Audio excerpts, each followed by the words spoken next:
surprised to learn this. Mara Wilson is an awkward Jew, or is a Jew. Oh yeah. Oh yeah. Well, I mean, the girl who started Miracle on 34th Street. Yeah. Well, actually, you know, my mom when we got that script, my mom said to me, "It's about a little girl who doesn't believe in Santa Claus," and I said, "Oh, is she Jewish like us?" And yeah, my mom said, "I'll look into that." But yeah, my mother's maiden name was Shapiro, and you don't get much more Jewish than that. And is there a Shapiro in the audience? Your mom's Shapiro. We might be related, distantly. But yeah, that's good. You should be very comfortable. You're surrounded by two awkward Jews. Am I? Yeah. No. These are my people. Yes. No, I have to say, I think you're in an interesting place, right? Because you had this illustrious child acting career, and you starred in some of these major movies of the early '90s, and Mrs. Doubtfire, I mentioned these, Matilda. Now you're in your mid-20s, and it's like your generation is now, they're getting nostalgic. I feel like for their childhood in the '90s. People will tell me that they're upset that I grew up. Yeah? Yeah, people are very upset that I grew up. I like once a week on Twitter I will get, it makes me really sad that you have boobs now. And I am not exaggerating, this happens a lot, and I'm just like, or they'll say like my childhood is ruined. And at first I was like, sorry, but now I just want to be like, okay, good, you can grow up now. Yeah. I mean, I did, it's hard, guys, but we'll get through it. Yeah. Have any creeps like rotoscoped your body into the old movies yet? Oh God, I hope not. 66-year-old Matilda, that would not be. I hope not. I mean, yeah. There've been like people who who took like a picture of me at like I remember they did. There was recently I had some like "Where Are They Now" thing on a website. Put a picture of me up, like a contemporary picture of me up, but it was me on Halloween as sexy Ayn Rand. I tried to think of the unsexiest thing I could think of and sexed it up. It was a commentary, it was just. I wrote John Galt was here on my chest. I had a dollar bill and a cigarette holder. I had little dollar signs everywhere that I got from like horrible cheesy pimp costumes. Yeah, it was awesome. That beats sexy Mitt Romney, I think. You could have. I'm afraid like Paul Ryan will see it and think I'm serious and start stalking me, but I'm not. I'm not an Ayn Rand fan.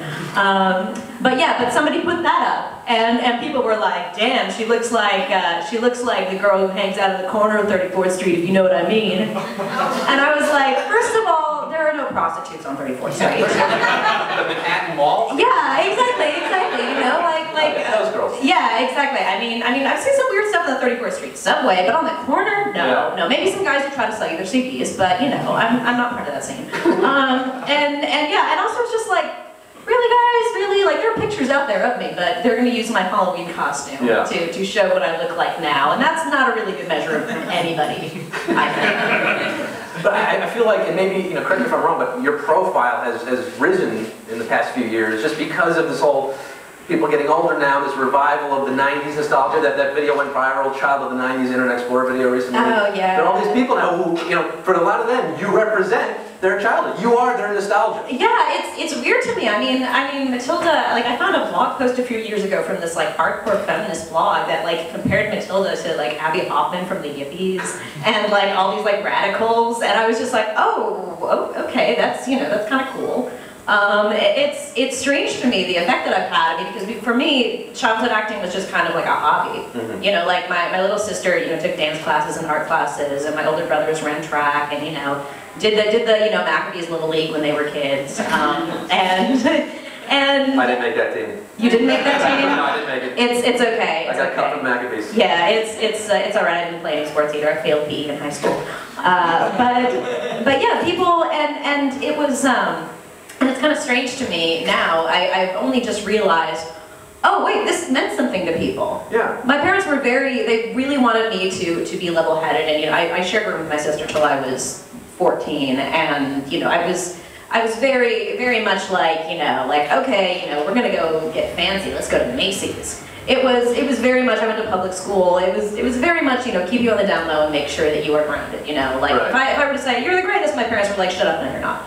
I mean, no, they would tell me like, you did a great job, but if I got, too big a head, they were just like, you know what, nobody wants to hear that, knock it off. So I just kind of grew up thinking like, oh, this is just something I did, and now I'm realizing, oh, wow, this meant something to people. Yeah. Your 8-year-old face on a tattered VHS box cover really brings people back to, you know, a blissful yes, it's Bruce Madeline. Yeah, Bruce Matilda. Do you get to share in that nostalgia? Do you have that same nostalgia for the 90s? For the 90s? Other people in mid-20s have? Or is it, I want to look forward now? Well, the thing you have to understand is I have 3 older brothers, so the things that I loved were all the things that they loved. Mm-hmm. You know, I mean, I was like a 7-year-old dancing around the kitchen to like Rancid's Time Bomb. Like that was the kind of kid I was. I was actually a tomboy. You know, you wouldn't believe it from the movies that I did, but yeah, I have a few things. You know, like I miss Rocko's Modern Life. That was a great show, and that was a great show, and like. We worship The Simpsons in my household. We worship The Simpsons. Early, the first 10 years of The Simpsons were just golden, and everybody in my family can quote them word for word. Yeah. My brother has actually memorized Homer's sugar rant from one episode. You know, the sugar, where Homer gets the sugar. Yeah, first you get the sugar, then you get the power, then you get the Weeman. Yeah, that's the state when Kevin invited me to be on the show, like I texted like everybody in my family, and even my dad. My dad was like, "Oh, was it Barry or Levon?" Oh yeah. That's amazing that your dad watched the state. My dad loved the state. Have you seen the state? He doesn't know what state he's in now. I think your dad and I should be friends. I think we should be friends. Or your dad and I are gonna hang out. Yeah. He's a great stage dad. Yeah.